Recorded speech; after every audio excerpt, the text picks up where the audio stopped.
হালকু ভাই, তোমার বাড়ি থেকে ইমার্জেন্সি কল এসছে, গিয়ে কথা বলো এখনই। হ্যাঁ মা, বলো।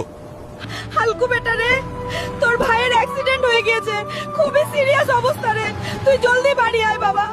তুমি কোনো চিন্তা করো না মা, আমি ছুটি নিয়ে এখনই রওনা দিচ্ছি, আমি খুব জলদি চলে আসবো মা।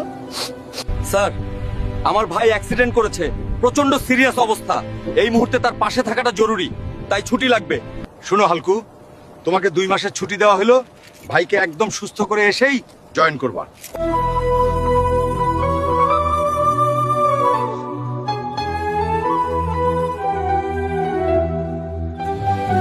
তুমি এতটা ভেঙে পড়ো না মা, অপারেশনে ঠিক হয়ে যাবে, দেখো।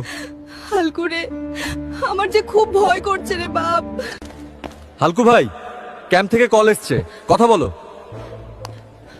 হালকু ভাই, আমাদের ক্যাম্পে সন্ত্রাসীদের হামলা হয়েছে, তাই তোমার ছুটি বাতিল করা হয়েছে, আজই ডিউটিতে জয়েন করো। মারে, আমাকে যে যেতে হবে। আজ যদি এই পরিস্থিতিতে আমাদের রেখে যাস, তাহলে তোর ওই মুখ আর দেখাবি না কখন না।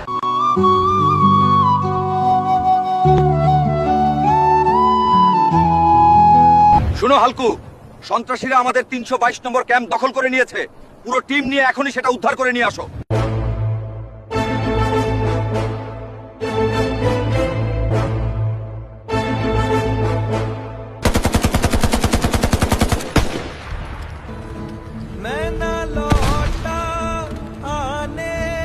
নে বাবা, ঔষধটা খেয়ে নে।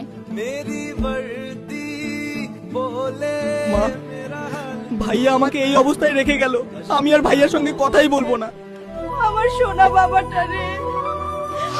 ভাইয়া, তুমি এভাবে ফিরে আসবে কখনোই ভাবিনি।